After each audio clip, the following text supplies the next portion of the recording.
Sandro Marcos says Rodrigo Duterte's camp asked for control of key posts in exchange for endorsing his father, now President Bongbong Marcos, in 2022. The Marcos administration is asking for a 7.2 trillion peso national budget for 2027. DepEd says over 4,000 classrooms across the country are damaged due to Tropical Storm Maymay and the southwest monsoon. Meralco announces slightly lower electricity rates in August, while fuel prices are set for another rollback starting August 11. And the Ateneo men's basketball team is spared from suspension in the UAAP but faces a program reset.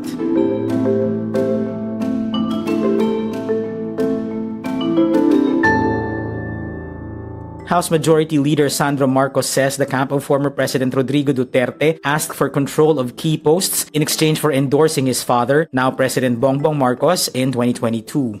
Sandro Marcos says his father was summoned to Malacanang after seeking Duterte's endorsement during the campaign period for the 2022 elections. He says they were made to sit around and wait in the palace for about 2 hours before being ushered into the presidential guest house. Sandro Marcos says Duterte's camp asked, "What's your plan and what can you do for us?"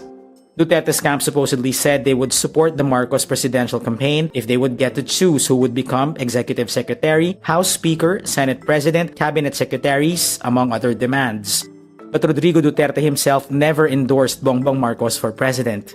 He even called the dictator's son a weak leader and a spoiled child. Duterte instead endorsed the presidential bid of his loyal aide, Senator Bongo, who later withdrew from the race. Duterte was said to have been dismayed when his daughter, then Davao City Mayor Sara Duterte, slid down to run as Marcos's vice president.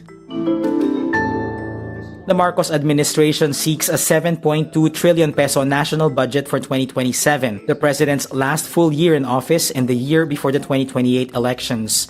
Department of Budget and Management Acting Secretary Kim Robert De Leon formally submits the proposed 2027 National Expenditure Program to President Ferdinand Marcos Jr. on Monday, August 10. The proposed budget is about 7.8% higher than the 6.67 trillion peso 2026 NEP. The 2027 budget also comes a year after the government was rocked by a flood control corruption scandal. The proposed 7.2 trillion peso budget is equivalent to 21.7% of the GDP. For 2027, the government projects 5.21 trillion pesos in revenues against 6.9 trillion pesos in spending, resulting in a projected 1.69 trillion peso deficit or 5.1% of the GDP.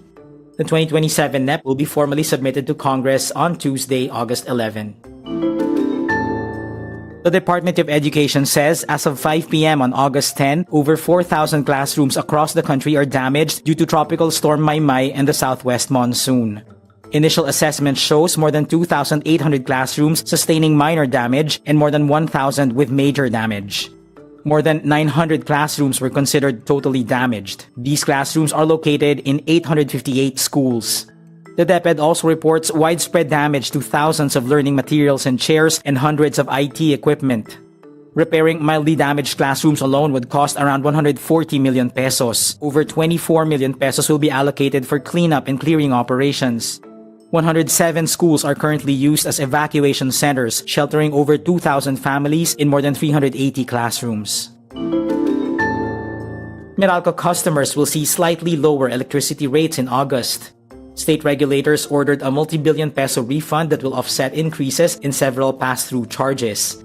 Meralco says the overall rate for a typical household will decrease by 0.0428 peso per kilowatt hour.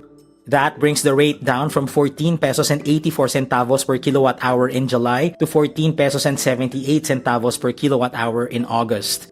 Meralco Vice President and Communications Chief Joe Zaldariaga says this will result in a reduction of around 9 pesos for households consuming 200 kilowatt hours per month to be implemented over 6 months.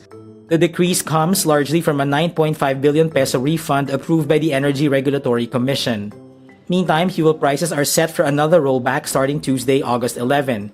This marks a second straight week of relief after the big fuel price hikes in late July. Energy Secretary Sharon Garin announces the following price rollbacks for the week of August 11 to 17.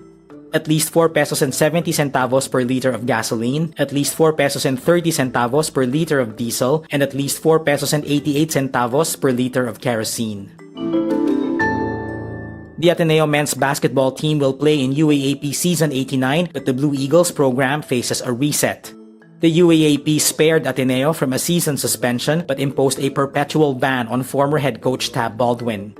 Other coaching staff members are suspended from all UAAP competitions and related activities in any capacity until further notice from the board. This in relation to the deaths of basketball players Rene Baterbonia and Divine Adili. The UAAP notes government agencies that investigated the incident did not find liability in the student athletes present at the incident in Dipakulaw, Aurora. It adds, Baterbonia and Adili's teammates were also victims. To continue participating, the UAAP requires Ateneo to run a comprehensive reassessment of its organizational structure and the management of its men's basketball team. And that's today's wrap. I'm JC Gotinga. Thank you for watching. Click the link below for the full story. For more updates, download the wRap app.